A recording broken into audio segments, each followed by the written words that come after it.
sebelum masuk dalam syurga, kita kena tahu dulu siapa yang akan masuk dalam syurga. Of course, semua orang beriman akan masuk ke dalam syurga. Adakah kita ni ahli syurga? Kita tak tahu. Kita tak tahu penghujung kita di mana, sama ada syurga ataupun neraka. Yang tahu cuma Allah Subhanahu Wa Taala. Tapi Allah bagi kelengkapan pada kita. Allah dah bagi segala keperluan yang kita perlu, yang kita boleh buat untuk masuk dalam syurga. Nabi SAW kata, semua umatku akan masuk dalam syurga.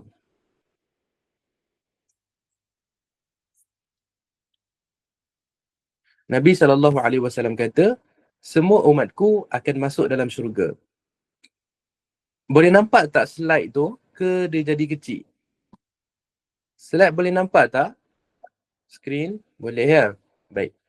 Nabi SAW kata, semua umatku akan masuk dalam syurga. Terima kasih yang jawab. Semua umat Nabi SAW, semua orang Islam akan masuk dalam syurga.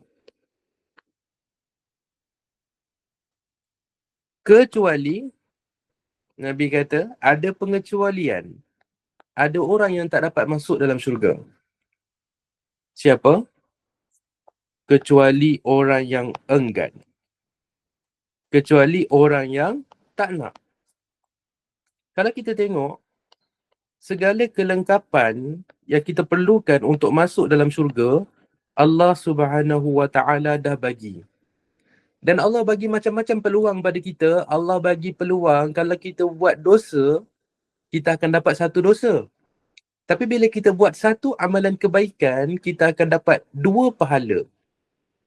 Pahala berniat untuk buat kebaikan, dan yang kedua, pahala buat kebaikan tu sendiri. Dan Allah bagi banyak gandaan setiap amalan baik kita. Allah gandakan lebih-lebih lagi.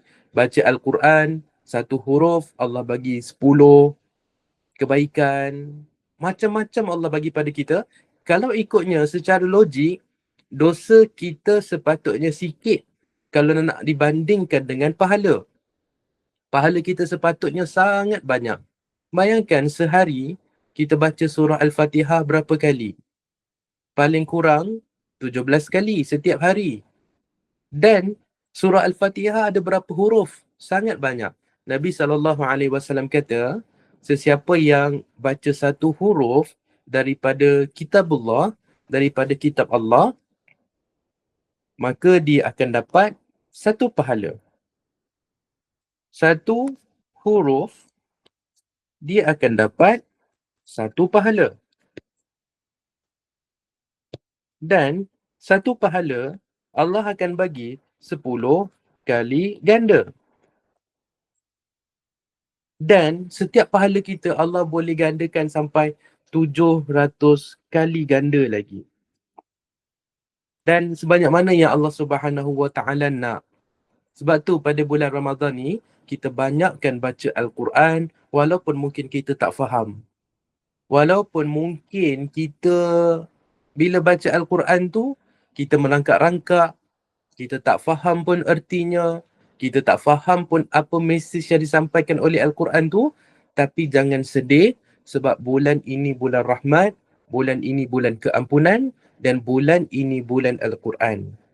Al-Quran ni kita baca walaupun tak faham, Allah bagi pahala dan Allah bagi kebaikan kepada kita. Baca banyak-banyak. Jangan terpengaruh dengan orang yang kata sepatutnya utamakan tadabbur berbanding khatam. Tak betul. Bulan ni perbanyakkan bacaan Al-Quran walaupun mungkin kita tak faham. Tadabbur waktu bila? Tadabbur sepanjang tahun. Tapi tiba saja bulan Ramadan, kita utamakan untuk baca banyak-banyak sampai khatam, kalau boleh lebih daripada sekali, lagi baik. Itu sunnah generasi terawal Islam. Mereka banyak menghabiskan masa pada bulan Ramadan dengan baca Al-Quran sampai khatam 30 juzuk. Jadi kalau ikut, kita sepatutnya mudah je nak masuk dalam syurga kan? Sebab pahala kita lagi banyak berbanding dosa.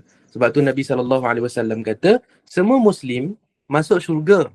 kecuali orang yang tak nak, kecuali orang yang enggan, kecuali orang yang tak mau. Bila kita tak mau masuk dalam syurga, sebab tu kita buat benda tak baik. Sebab tu kita buat maksiat. Sebab tu kita tak nak solat. Kita tak nak puasa. Kita buat benda-benda tak baik. Sebab apa? Seumpama kita enggan masuk dalam syurga. Seumpama kita tak nak masuk dalam syurga. Jadi, bila dengar hadis ni, kita kena sentiasa perbaiki diri kita supaya Allah kira kita ni sebagai orang yang nak masuk dalam syurga. Dan orang yang nak masuk dalam syurga, Allah akan bagi. Sebab Allah tidak zalim. Allah tidak akan sesekali menzalimi orang yang berusaha nak masuk dalam syurga. Betul? Dan siapa orang pertama yang akan masuk dalam syurga? Dalam beberapa hadis, Nabi SAW beritahu, ada beberapa golongan yang diutamakan untuk masuk syurga terlebih dahulu. Siapa antaranya orang yang terawal dipanggil masuk ke dalam syurga? Nabi SAW pernah berkhutbah. Nabi panggil, wahai orang-orang miskin, wahai orang-orang fakir.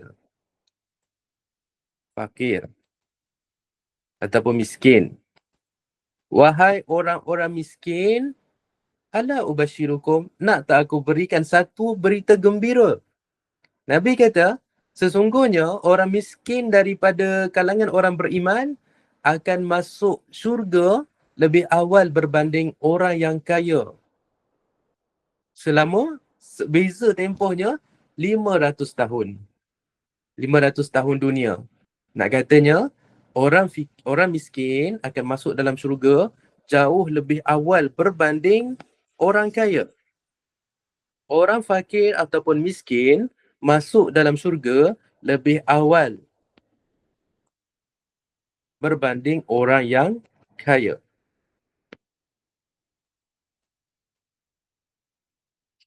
Kenapa? Boleh jadi sebab hisab. Sebelum masuk syurga kan kita akan ada proses hisab, proses perhitungan amalan. Kita akan cek satu persatu amalan kita. Kita akan kena audit segala akaun-akaun yang kita ada. Allah akan tengok satu persatu. Boleh jadi kenapa orang miskin masuk syurga lebih awal? Sebab hisab mereka mudah dan hisab mereka prosesnya sekejap sebab tak banyak benda yang boleh dihisap. Akaunnya tak banyak, duitnya tak ada. Jadi mungkin sebab tu Allah bagi mereka masuk dalam syurga lebih awal. Dan kalau kita tengok juga, dia macam ada satu kesamaan antara syurga dengan dunia. Dunia dengan akhirat ni, Allah sentiasa bagi benda yang lebih kurang sama. Bandingannya. Kita tengok, dalam hadis ni, Nabi kata, yang terawal masuk syurga, orang miskin. Orang miskin masuk syurga lebih awal daripada orang kaya. Kalau kita tengok dekat dunia, siapa orang yang biasa dapat tempat pertama, siapa yang biasa dapat first row, yang dapat tempat VIP, orang-orang kaya. Sedangkan orang-orang miskin biasanya duduk di belakang. Orang-orang miskin biasanya dinafikan hak. Kalau pergi mana-mana tempat, mungkin dia kena tunggu lama sikit berbanding orang yang kaya. Pergi mana-mana tempat pun, kalau orang tu kaya, akan dapat tempat VIP, akan dapat duduk awal sekali. Tapi orang miskin, kena tunggu lama, duduk di belakang. Dan Allah balas mereka dengan di akhirat nanti mereka akan dapat duduk depan sekali, masuk syurga lebih awal daripada orang yang kaya. Allah akan balas. Dekat dunia tak dapat. Allah akan balas di akhirat nanti. Orang miskin akan masuk syurga lebih awal berbanding orang yang kaya. Jadi adakah bermakna kita jadi miskin je lah, tak payahlah jadi kaya? Tak betul juga macam tu. Sebab Nabi SAW selalu doa supaya dilindungi daripada kemiskinan. Sebab bila kita miskin, hidup kita susah dan kita susah nak bantu orang. Tapi orang yang miskin, dia dah susah dekat dunia, Allah bagi dia senang di akhirat nanti. Kita pula, kita jangan nak jadi miskin. Tapi kalau jadi miskin, kita kena redha, kita kena sabar. Dan kita kena usaha untuk cari duit. Okey? Ada sahabat Nabi SAW yang kaya, yang berharta, tapi mereka rajin bersedekah. Contohnya siapa? Abu Bakar As-Siddiq, Abdul Rahman bin Auf. Abu Bakar As-Siddiq orang yang paling hebat dalam Islam selepas Nabi SAW. Kalau nak dibandingkan orang miskin di zaman Nabi dengan Abu Bakar, rasa-rasa siapa yang lebih baik kedudukannya dalam syurga? Abu Bakar lah kan, mestilah Abu Bakar lebih mulia, Abu Bakar lebih tinggi kedudukannya dalam syurga. Jadi, walaupun orang miskin masuk lebih awal dalam syurga, belum tentu kedudukannya tinggi. Bila masuk dalam syurga, kita akan ada kedudukan. Akan ada orang yang rendah, akan ada orang yang tinggi. Boleh jadi dia masuk syurga awal, tapi kedudukan dia rendah di dalam syurga. Sebab kedudukan dalam syurga bergantung kepada amalan kita di dunia. Jadi walaupun kita kaya contohnya, jangan risau, mungkin kita lambat sikit masuk dalam syurga, tapi bila masuk dalam syurga, kita di tempat yang lebih tinggi. Macam mana nak dapat tempat yang tinggi? Kita kena banyak bersedekah dan gunakan duit kita untuk memudahkan urusan orang lain. Kita akan masuk dalam syurga di tempat yang lebih tinggi berbanding orang-orang yang miskin. Dan kedua, yang pertama, orang fakir dan orang miskin masuk dalam syurga lebih awal daripada orang yang kaya. Yang kedua, yang akan masuk dalam syurga adalah golongan Hammadun. Apa makna Hammadun? Hammadun, orang yang sentiasa memuji Allah. Orang yang sentiasa memuji Allah dalam segenap keadaan. Macam kita, bila kita dapat benda yang kita suka, bila kita dapat nikmat yang kita memang nak, kita senang je nak sebut Alhamdulillah. Bila kita menang pertandingan, bila kita dapat jawatan yang kita nak, bila kahwin, kita mudah nak sebut Alhamdulillah. Tapi bila kita susah, bila Allah bagi ujian pada kita, bila Allah bagi kesusahan pada kita, mudah tak untuk kita sebut Alhamdulillah? Keluar secara natural ataupun kita perlu paksakan? Contoh kita menang pertandingan. Senang kita nak sebut Alhamdulillah saya menang. Tapi kalau kita kalah, mampu tak untuk kita sebut Alhamdulillah? Jadi, Hammadun, orang yang sentiasa memuji Allah dalam segenap keadaan. Maksudnya mereka tak tengok keadaan pun. Mereka tak tengok waktu tu mereka ni senang ataupun susah, gembira ataupun sedih. Mereka puji Allah setiap masa. Senang ke susah ke? Alhamdulillah Allah bagi nikmat pada aku. Tak dapat menang, dapat lagi benda lain. Betul tak? Betul, kalau kita kalah ataupun tak dapat nikmat tu, kita kata tak apalah, ada rezeki lain nanti insya-Allah. Sebut Alhamdulillah. Sebut Alhamdulillah. Allah bagi yang terbaik untuk kita. Mungkin kita belum faham.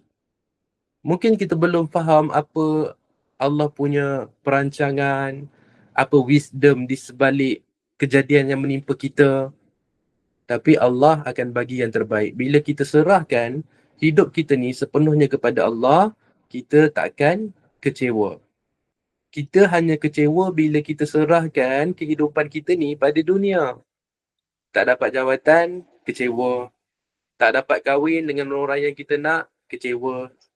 Padahal Allah dah tentukan. Bila Allah dah tentukan, mesti baik. Kalau kita sentiasa bergantung pada Allah, kita tak akan kecewa sebab kita tahu Allah tak akan kecewakan kita. Jadi, dalam segenap keadaan, puji Allah Subhanahu Wa Taala. Sebab tu mereka boleh masuk syurga awal berbanding orang lain. Orang yang sentiasa memuji Allah, tak kisah hidupnya susah ataupun senang, sentiasa puji Allah. Allah suka, sebab tu Allah masukkan mereka dalam syurga. Ini orang-orang yang benar-benar bersyukur kepada Allah. Orang yang betul-betul bersyukur. Sebab kot mana pun, kalau kita tak dapat satu nikmat, kita check balik. Berapa banyak nikmat yang kita ada. Mungkin ada orang dia tak dapat satu pekerjaan, tapi lepas tu Allah bagi dia anak yang comel-comel, yang baik-baik. Mungkin orang tu tak dapat naik jawatan ataupun tak dapat anak, tapi dia dapat rezeki dalam bentuk lain, dia dapat pergi umrah, dia dapat pergi haji, yang orang lain semua nak. Jadi kita jangan tunggu keadaan baik. Dalam setiap keadaan kita, puji Allah Subhanahu Wa Taala, dan apa balasannya? Kita dapat masuk syurga lebih awal daripada orang lain. Jadi ada dua golongan yang dapat masuk syurga awal, orang fakir miskin dan hammadun, orang yang sentiasa puji Allah Subhanahu Wa Taala dalam setiap keadaan. Susah ataupun senang, kita tak kisah. Terpuji Allah Subhanahu Wa Taala. Biasakan mulut kita ni sebut alhamdulillah, alhamdulillah. Dan Nabi SAW beritahu, ahli syurga nanti bila dah masuk dalam syurga, kita akan sentiasa berzikir pada Allah secara natural. Macam dekat dunia kita bernafas tanpa kita fikir pun, automatik kan. Dalam syurga nanti macam tu juga, kita akan sentiasa puji Allah Subhanahu Wa Taala. Tapi nak puji Allah di dalam syurga nanti, kena banyaklah puji Allah di dunia. Kena banyak bersyukur pada Allah Subhanahu Wa Taala. Dan tak apalah kalau kita tak dapat jadi golongan pertama, jadi golongan kedua. Tak dapat jadi golongan kedua pun tak apa, sebab masih ramai lagi orang lain yang masuk dalam syurga. Cuma mungkin lambat sikit. Dan fast forward, sekarang kita dah berada di depan syurga. Kita dah berada di depan syurga dan kita boleh tengok syurga. Apa yang kita akan nampak? Kita akan nampak pintu-pintu syurga. Ada berapa pintu syurga?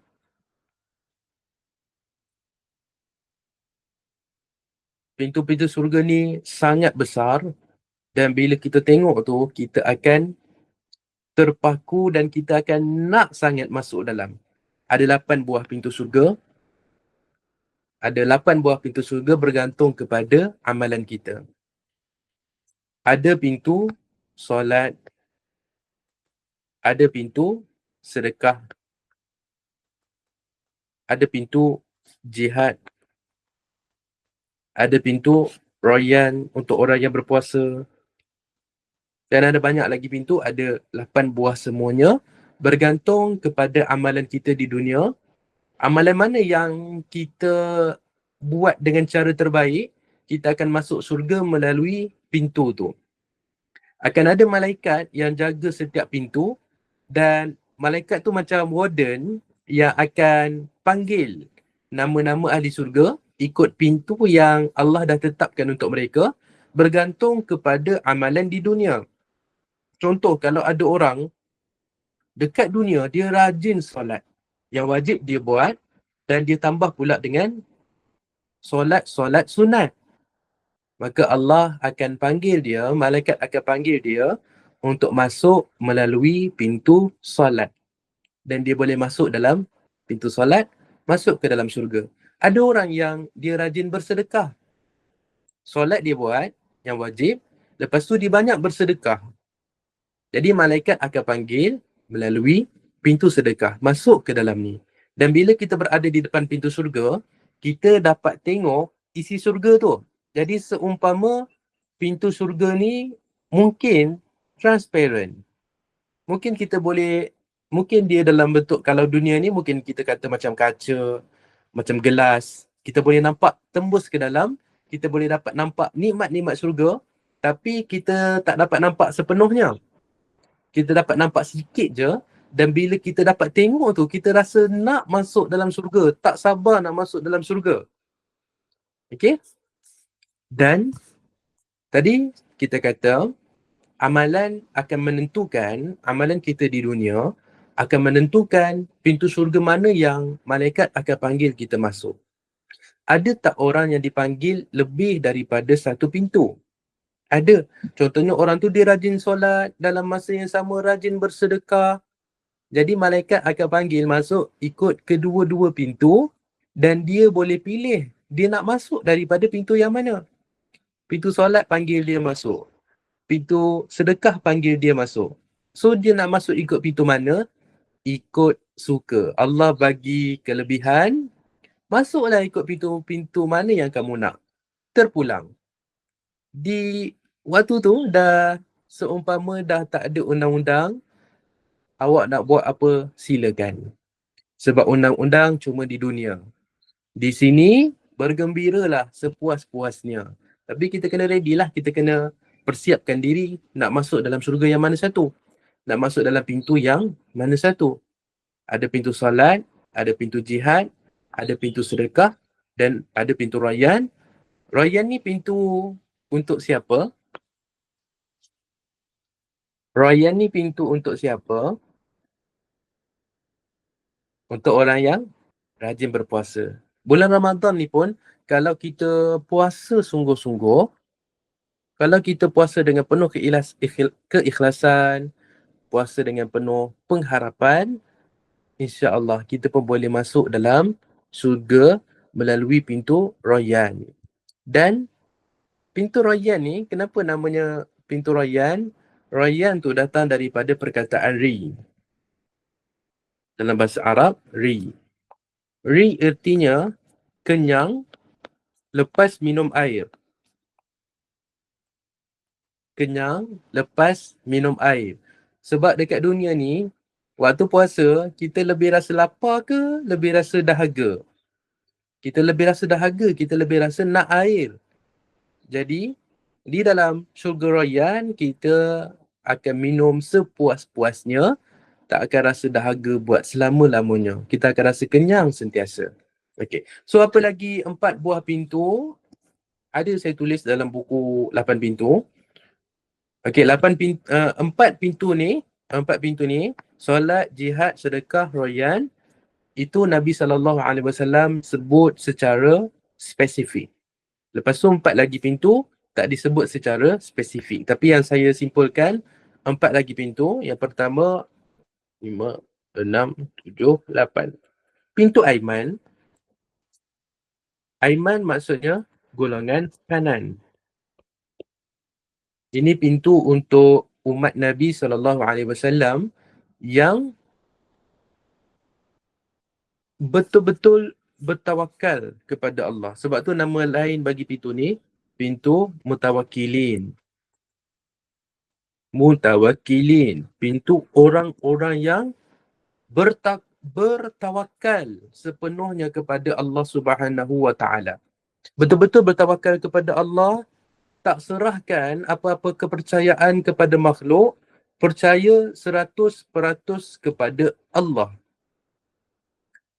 Cuba kita cek balik dalam hidup kita ni, apa-apa yang kita buat, kita serahkan 100% ke kepercayaan kita pada Allah, ataupun kita lebih percayakan plan kita lebih percayakan diri kita lebih percayakan cakap orang lain. Orang-orang ni yang masuk melalui pintu Aiman, mereka serahkan 100% kehidupan mereka kepada Allah Subhanahu wa taala. Dan kalau kita tengok hidup mereka ni mungkin nampak macam orang susah. Nampak macam orang miskin. Tapi mereka dapat masuk syurga melalui pintu Aiman. Okey. Dan seterusnya ada pintu Kadhimin al-Ghaidh. Pintu orang yang menahan marah. Boleh tak kita masuk dalam pintu ni? Orang yang sentiasa memaafkan orang lain. Orang buat jahat kok mana pun pada dia, dia boleh maafkan. Kalau dia mampu buat macam ni, maka malaikat akan panggil masuk dalam syurga melalui pintu menahan marah. Nama pintu tu, pintu Kadhimin al-Ghaidh, pintu orang yang menahan marah. Yang ketujuh, pintu zikir. Orang yang rajin berzikir, orang yang rajin baca Al-Quran.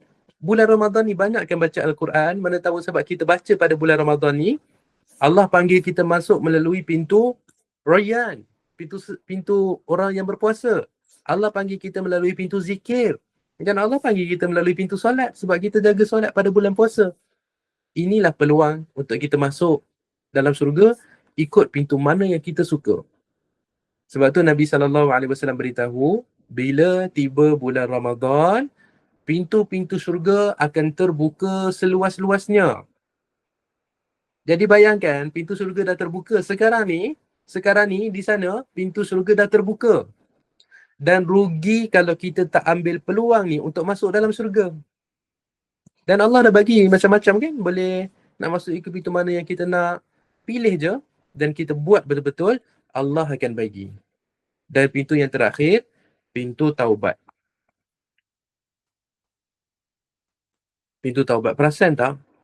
Pada bulan puasa, kita boleh semua ni kita boleh.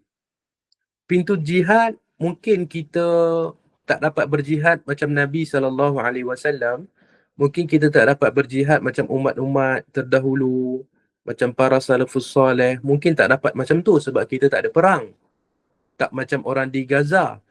Tapi jihad ni, apa-apa yang kita buatkan, pengorbanan untuk Allah. Apa-apa pengorbanan kita untuk Allah, itu boleh dikira sebagai jihad. Walaupun tak akan sama dengan jihad dalam perang. Tapi at least ada usaha untuk kita berjihad. Boleh jadi kita akan dipanggil masuk melalui pintu jihad. Quran termasuk dalam zikir. Bahkan Al-Quran adalah zikir terbaik. Al-Quran adalah zikir terbaik. Contohlah dalam dunia ni, kita tak hafal mana-mana zikir. Tapi kita baca Al-Quran selalu. Pahalanya lebih tinggi. Sebab Al-Quran zikir terbaik. Dan dalam satu hadis, Nabi SAW beritahu, kalau ada orang yang dia sibuk baca Al-Quran, sepanjang masa baca Al-Quran, sampai Allah yang kata, dalam hadis Allah kata, sesiapa yang sibuk membaca Al-Quran sampai tak sempat baca zikir, siapa yang sibuk baca Al-Quran sampai tak sempat doa pada Allah, tak sempat berdoa, asyik baca Al-Quran, 24 jam baca Al-Quran, tak pernah doa apa-apa pun, tak sempat nak doa, apa Allah bagi pada dia? Allah akan bagi pada dia lebih baik daripada apa yang Allah bagi pada orang yang berdoa. Contoh kalau ada dua orang kan, seorang ni dia baca Al-Quran sepanjang masa, seorang lagi dia rajin berdoa tapi jarang baca Al-Quran. Allah bagi orang yang berdoa tu apa yang dia minta, dan orang yang baca Al-Quran ni Allah bagi lebih lagi daripada orang berdoa tu. Sebab Al-Quran ni kalamullah. Al-Quran ni ucapan Allah. Sebab tu ada ulama kata, kalau kita nak bercakap dengan Allah,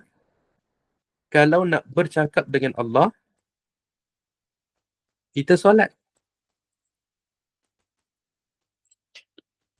Sebab dalam solat, kita baca Al-Quran, kita nak Allah dengar bacaan kita nak berdialog dengan Allah Subhanahu Wa Taala.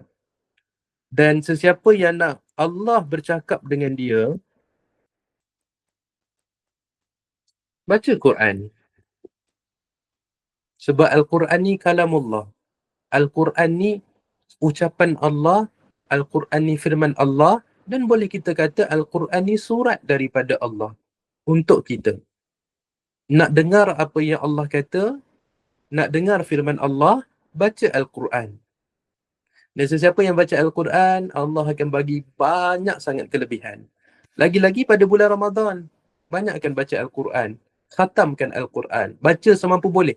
Kalau tak mampu khatam, okay, contoh kan, ada orang dia nak khatam tapi dia tak lepas. Contohnya hari pertama, sepatutnya kira 1 juzuk. Tapi dia tak boleh. Dia mampu 5 muka surat, 10 muka surat. Hari esoknya dia dah putus asa sebab tak sempat nak kejar. Jangan putus asa. Sambung muka surat ke-6, sambung muka surat 11, sambung. Walaupun tak khatam tak apa. Yang penting banyak baca Al-Quran berbanding bulan-bulan yang lain. Tak apa tak khatam. Niat dah ada, Allah akan kira semua niat kita tu. Jangan risau, setiap usaha kita Allah akan kira. Setiap keletihan bila kita baca Al-Quran, Allah akan nilai. Kita nak baca kalamullah, nak baca firman Allah, Allah sangat suka. Dan Allah akan bagi banyak lagi kelebihan pada kita. Jadi jangan rasa putus asa, jangan rasa tak reti. Kita boleh buat, insya-Allah. Dan ada pula okey, tadi kita kata pintu-pintu syurga ni bergantung kepada amalan kita di dunia.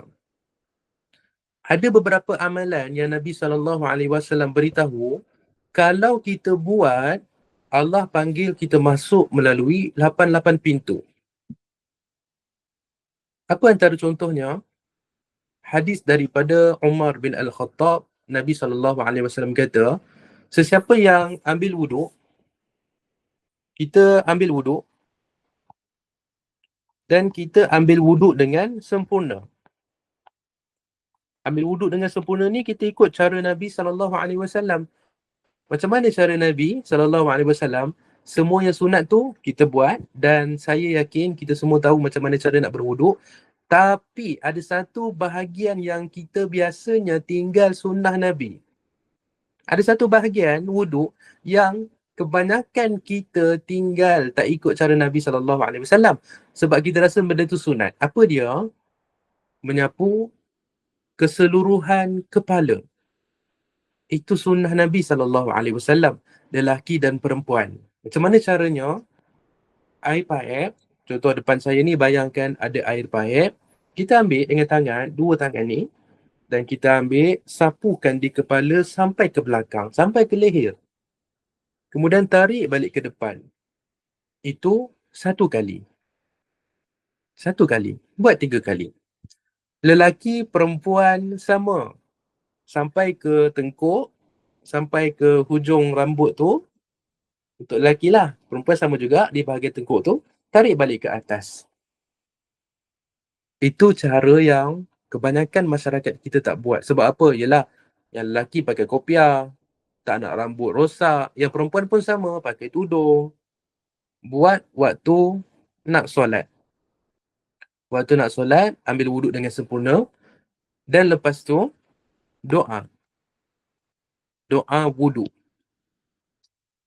Nabi SAW sebut dalam hadis, tidak ada sesiapa daripada kalangan kamu yang berwuduk dan menyempurnakan wuduknya, kemudian dia berkata, asyhadu an la ilaha illallah wahdahu la syarikalah wa asyhadu anna Muhammadan abduhu wa rasuluh. Dia baca macam tu, apa yang akan berlaku? 8 pintu syurga akan terbuka untuk dia dan dia boleh masuk ikut pintu mana yang dia nak. Kalau dalam tertib tu dia buat akhir sekali ke? Oh, maksudnya selepas step wuduk yang mana? Waktu kita basuh kepala. Waktu kita sapu kepala. Kan mula-mula berwuduk, yang pertama apa? Niat. Kemudian basuh tangan. Saya tuliskan dekat sini. Mungkin ada yang nak refresh balik. Okey. Mula-mula niat. Niat ni memang tak boleh tinggalkan. Niat. Yang kedua, basuh tangan. Basuh tangan hingga pergelangan tangan. 3 kali. Sampai sini. Ini sunat. Kemudian, kumur dan masukkan air dalam hidung. 3 kali. Yang keempat, kumur dan hidung. Macam mana? Masukkan air, kita ambil air dengan tangan, masukkan air dalam mulut, kita kumur dan kita ludah. Buat 3 kali. Lepas tu ambil air lain, masukkan dalam hidung, hembus. Ataupun, itu cara pertama. Ataupun yang kedua, kita ambil air, masukkan dalam mulut dan ada lebihan, masukkan terus dalam hidung. Lepas tu kita hembus dan ludah. Sekali. Lepas tu kita buat lagi. 2 kali. Sampailah 3 kali. So ada 2 cara untuk kita berkumur dan masukkan air dalam hidung. Sama ada buat kumur dulu, lepas tu baru masukkan air dalam hidung, ataupun buat serentak. Lepas tu apa? Baru buat yang wajib, basuh muka, basuh keseluruhan muka. Kelima, basuh tangan sampai ke siku. Dan yang keenam, sapu kepala. Lepas tu ni, biasanya masyarakat kita cuma ambil air, sapu sikit je. Kan? Sapu sikit je. Yang sunnahnya sapu keseluruhan kepala sampai tengkuk. Tak betul, jangan sampai sakit kepala. Kalau sakit kepala tu maksudnya air dah masuk dalam otak kan. Jangan sampai macam tu. Sikit je. Asal masuk dalam ruangan mula-mula hidung tu pun dah cukup. Jangan sampai masuk dalam kepala sakit. Ada yang kata macam tu, tetapi kalau kita tengok sunnah Nabi, Nabi tak buat macam tu. Ada sahabat Nabi SAW yang bila berwuduk, dia nak berlebihan dalam berwuduk. Namanya Abdullah, saya tak ingat sama ada Abdullah bin Umar ataupun Abdullah bin Mas'ud. Dia berwuduk sampaikan masukkan air dalam mata sebab nak jaga betul-betul wuduk. Tapi kalau ikut sunnah Nabi, tengok Nabi tak masukkan dalam mata, cukup muka ni sama-sama.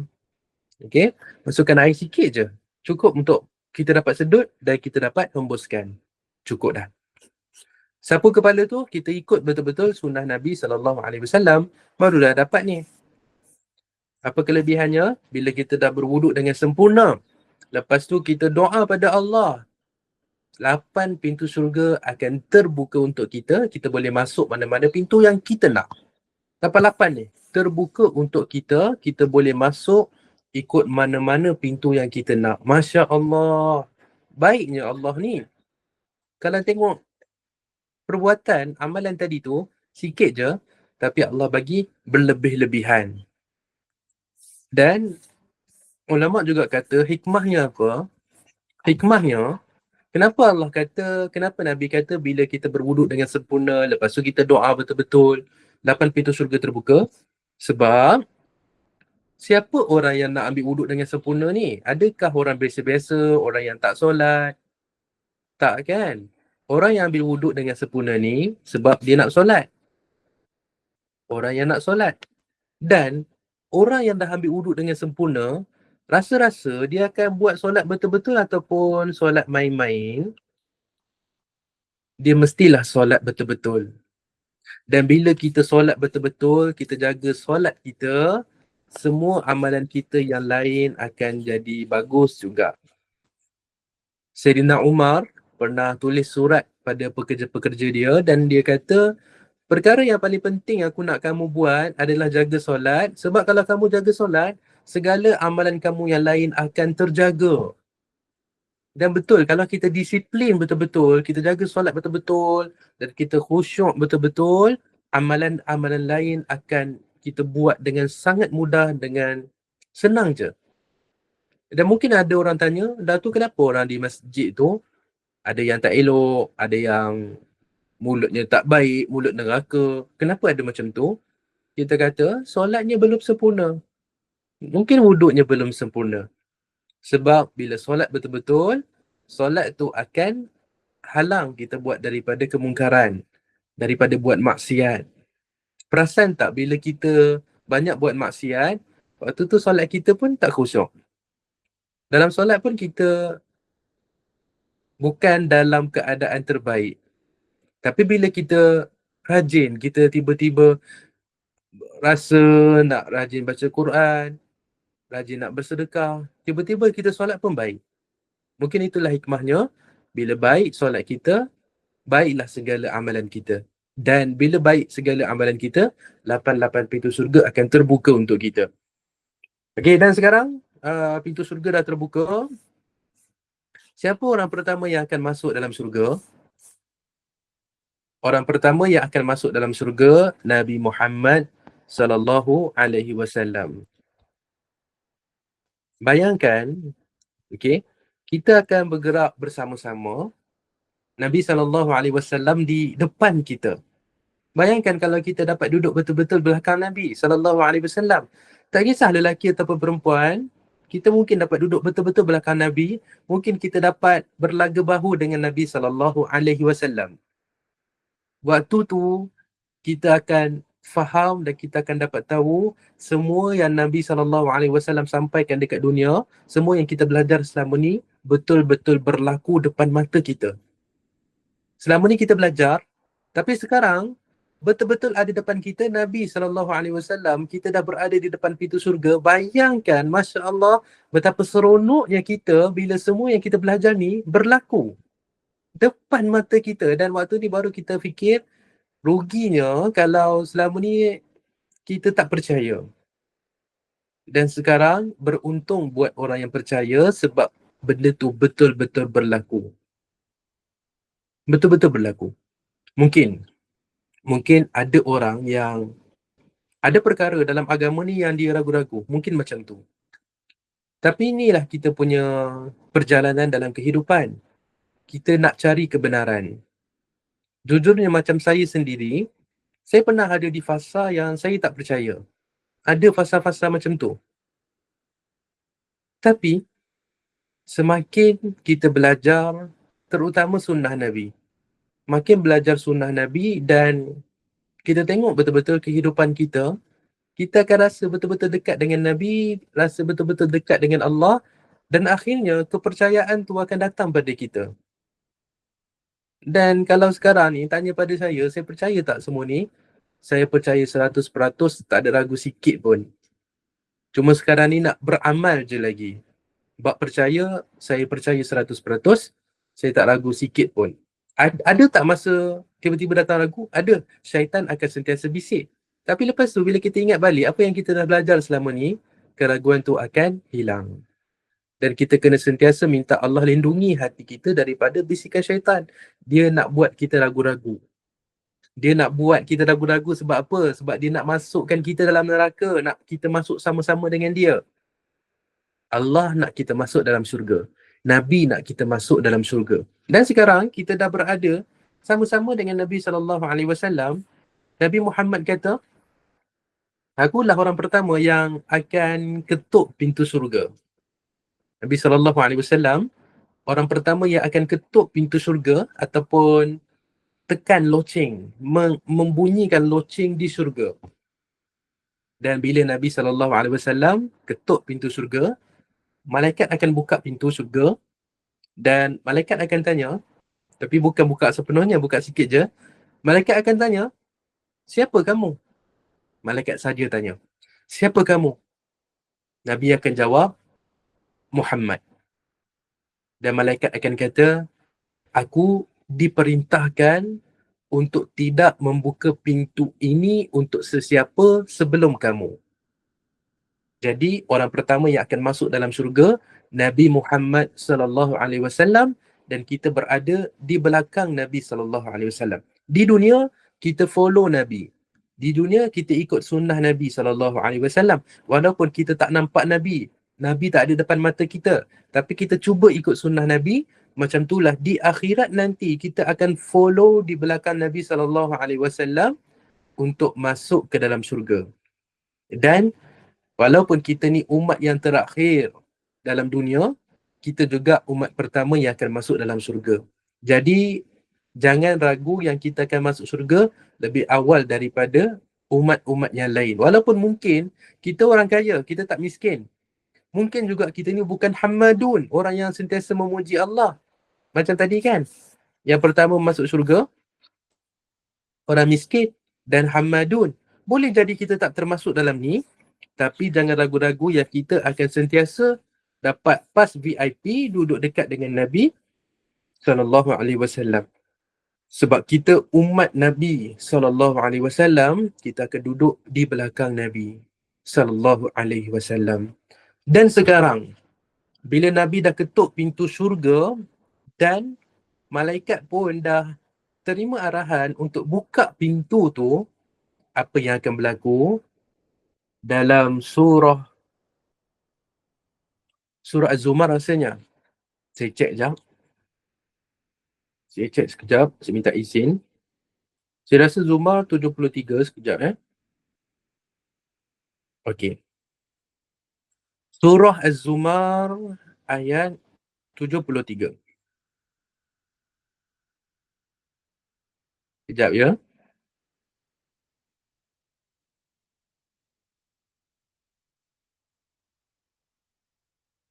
Dia bermula daripada ayat 71 sampai ayat 74. Surah Az-Zumar ayat 71 sampai 74 mula-mula cerita tentang neraka, lepas tu cerita tentang syurga. Apa beza cara pintu syurga terbuka dengan pintu neraka terbuka? Dalam ayat tu nanti boleh tengok surah Az-Zumar ayat 71 sampai 74. Orang ahli neraka bila berada di depan pintu neraka, macam kita sekarang, kita berada depan pintu syurga. Ahli neraka berada di depan pintu neraka. Apa yang akan jadi?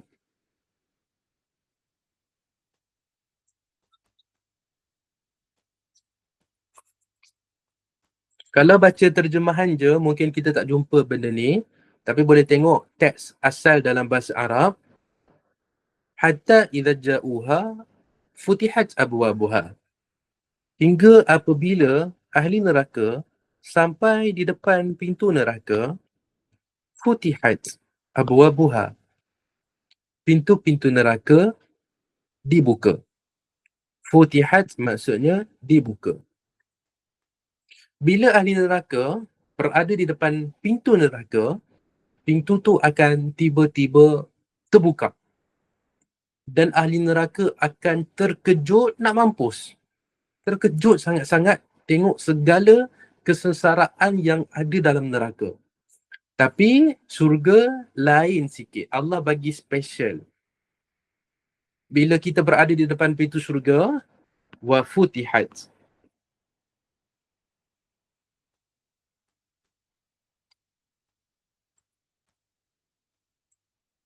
Apa beza neraka dengan syurga? Satu huruf je, wa. Neraka futihat, syurga wa futihat. Apa bezanya? Ibnul Qayyim rahimahullah mentafsirkan ayat ni maksudnya dibuka perlahan-lahan. Pintu syurga akan dibuka perlahan-lahan, menampakkan keindahan dalam syurga, dan kita akan rasa lebih teruja nak tengok bila buka surprise macam tu.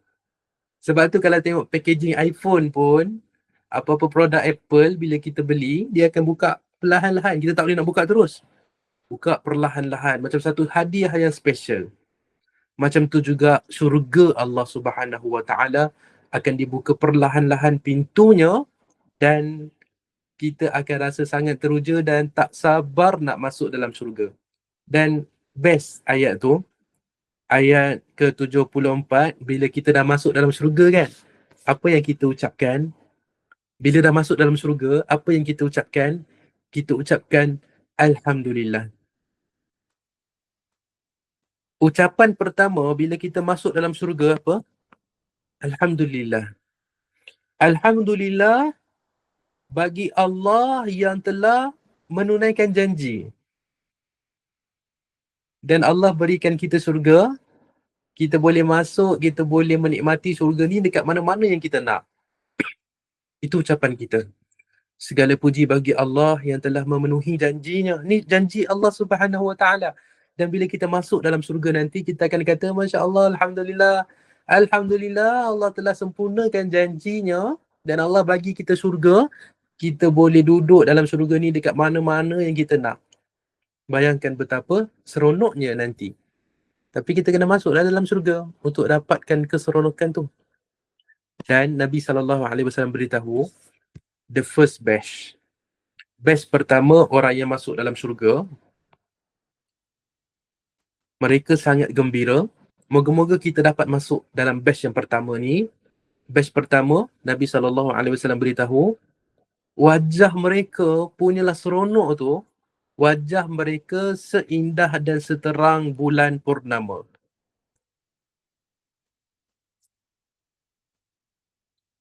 Malam yang gelap gelita, malam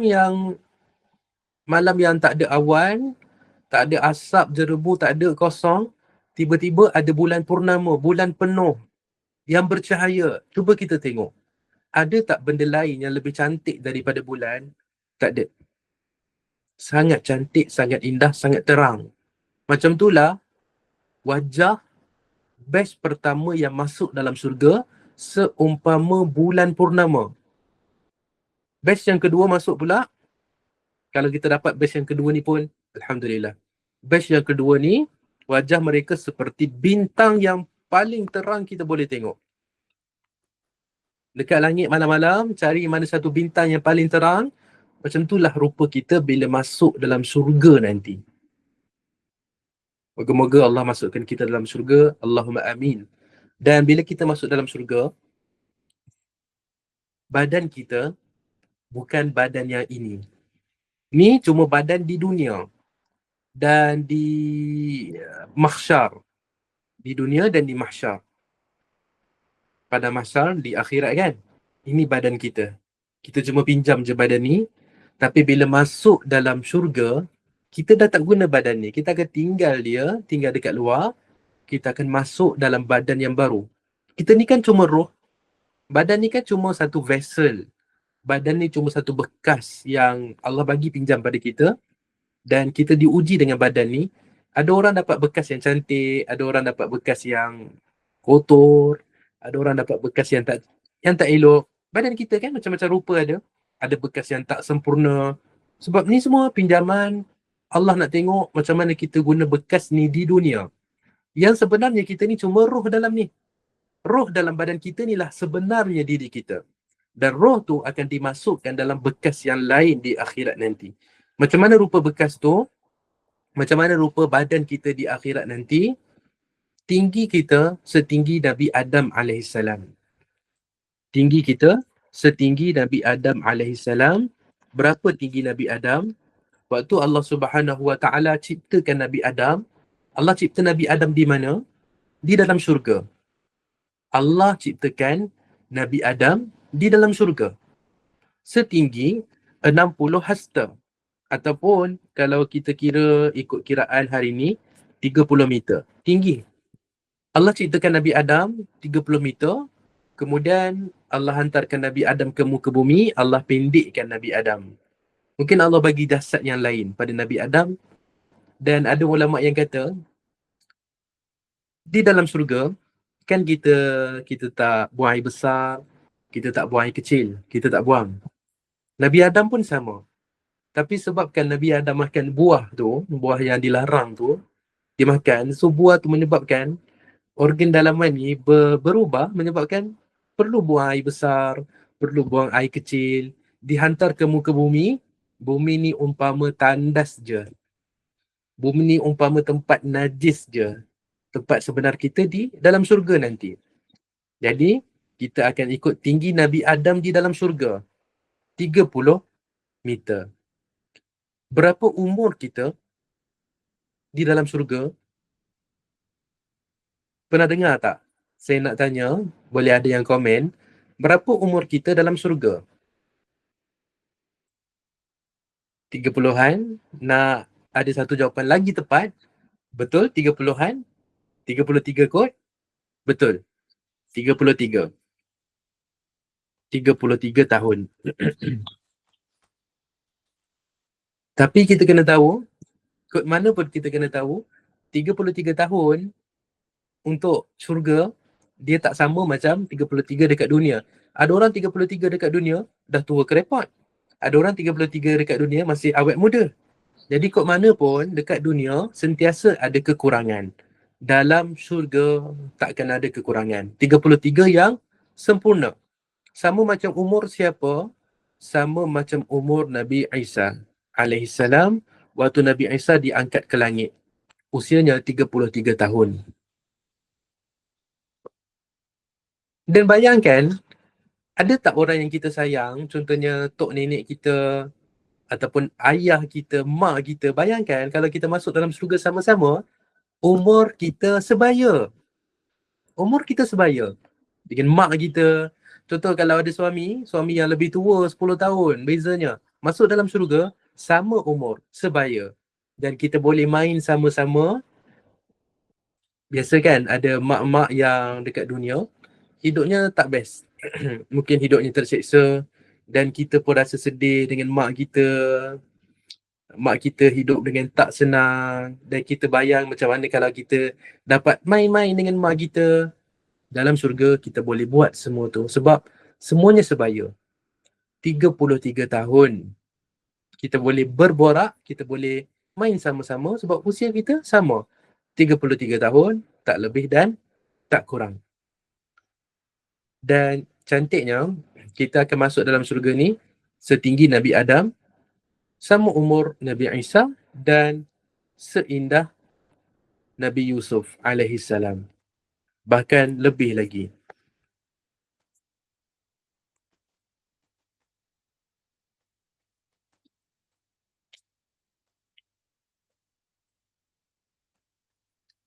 Kita akan masuk syurga dengan tinggi Nabi Adam, dengan umur Nabi Isa, dengan rupa seindah Nabi Yusuf dan ditemani Nabi Muhammad sallallahu alaihi wasallam dalam syurga nanti.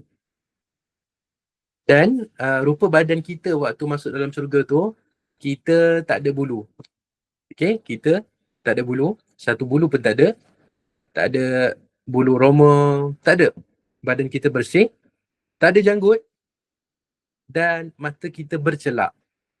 Mata kita cantik, bercelak dan kalau kita cuba bayang mungkin nampak macam pelik. Dan dalam riwayat lain kita akan tengok badan kita umpama macam kaca. Kita boleh nampak isi dalam.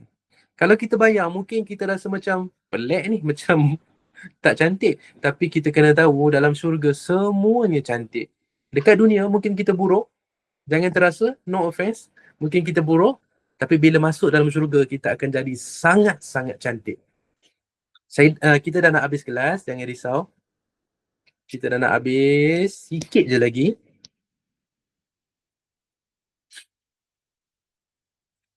Okay. Kita akan dibuat dengan jasad yang baru, badan yang baru. Ingat tak ada cerita, ada orang tua, dia pernah datang pada Nabi SAW. Dia datang pada Nabi SAW. Saya ada tulis tak hadisnya? Ada. Ada seorang wanita tua ni datang pada Nabi SAW dan tanya pada Nabi, "Wahai Rasulullah, adakah aku akan masuk dalam syurga?" Dia tanya pada Nabi, "Boleh masuk dalam syurga tak?" Nabi SAW kata, orang tua, perempuan tua tak masuk dalam syurga. Tak masuk. Dan perempuan ni bila dengar, dia menangis. Kenapa Nabi cakap macam tu kan? Sampai kan Aisyah kata pada Nabi, "Wahai Rasulullah, macam kasar tu." Lepas tu Nabi panggil balik. Nabi kata, Nabi kata, tak ada orang masuk syurga dalam keadaan tua. Dan Nabi bacakan surah Al-Waqi'ah ayat 35 sampai 37. Inna ansha'nahunna insya'a faja'alnahunna abkara urban atraba. Kami ciptakan mereka, wanita-wanita dunia ni, dengan badan yang baru. Muda, cantik. Jadi jangan risau kalau dekat dunia ni mungkin orang tak pandang kita, jangan risau. Dekat akhirat kita akan jadi sangat-sangat cantik. Dan kalau ada orang tanya kan, mana lagi cantik, mana lagi baik? Dan bila kita baca kecantikan wanita dalam syurga, siapa lagi cantik? Sama ada wanita dekat dunia ni yang masuk dalam syurga ataupun bidadari dalam syurga. Dalam syurga ada penghuninya, bidadari. Dan lepas tu wanita-wanita dekat dunia akan masuk dalam syurga pula. Siapa lagi cantik? Semua kecantikan bidadari, wanita dunia pun akan dapat juga. Dan lebih lagi. Sebab apa? Sebab Ummu Salamah, isteri Nabi SAW, pernah tanya pada Nabi, mana satu yang lagi baik?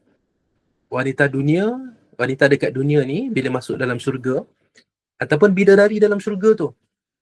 Nabi SAW jawab, wanita dunia lebih baik daripada bidadari. Apa bezanya? Nabi SAW bagi perumpamaan wanita dunia dibandingkan dengan wanita dalam syurga, bidadari syurga, seumpama beza antara, tengok baju kita ada, mungkin ada corak, saya tak ada, mungkin ada corak, cantik kan? Itulah perumpamaan bagi wanita dunia, corak di luar baju. Sedangkan bidadari syurga, umpama jahitan belah dalam. Setiap corak baju kita, dia ada jahitan kat dalam tu kan? Dan jahitan kat dalam tu biasanya tak cantik pun, sekadar nak tutup. Nak bagi jahitan dekat luar nampak cantik. Begitulah perumpamaan wanita dunia bila masuk dalam syurga, dia akan cantik seperti mana bidadari dalam syurga, bahkan lebih lagi. Dan kenapa lebih baik daripada wanita syurga, bidadari? Nabi jawab, sebab solat mereka. Solat wanita dunia akan menjadikan kecantikan mereka lebih dalam syurga. Jadi wanita dunia, dia akan dapat kecantikan bidadari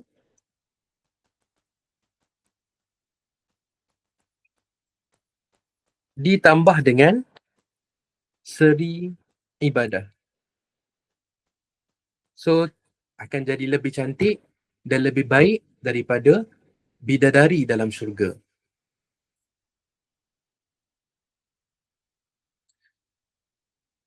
Dan dalam syurga, kita makan, kita minum, tapi kita tak buang air. Kita tak kencing, kita tak buang air besar, kita cuma keluar peluh. Dan peluh kita tak samalah macam peluh dekat dunia, kita tak tahu macam mana, dan peluh kita akan berbau macam kasturi. Berbau dengan bau yang sangat harum, yang sangat menyenangkan hati. Dan apa bahasa kita di dalam syurga? Apa bahasa yang kita akan guna dalam syurga? Tak tahu. Kita tak tahu bahasa yang digunakan dalam syurga. Tak tahu. Boleh jadi guna bahasa Arab, boleh jadi. Boleh jadi guna bahasa lain. Dekat dunia, kita guna bahasa sebab kita tak mampu nak faham orang lain, kaum lain. Kita terpaksa cipta bahasa sendiri. Dalam syurga, kita akan faham semua orang. Kita akan faham apa yang Allah kata, kita akan faham apa yang orang lain kata. Mungkin kita tak perlu bahasa, kita mungkin faham dengan cara yang lain. Wallahu alam. Cara manusia bercakap dengan cara haiwan bercakap pun lain. Apatah lagi di dalam syurga nanti, mesti lain. Okay, jadi sekadar itu dulu untuk kelas pagi ni. Kita akan sambung lagi pasal syurga. Saya harap kelas ni ramai yang dapat manfaat dan ramai yang rasa seronok nak masuk dalam syurga.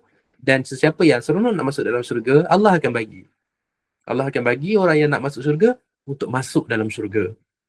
InsyaAllah.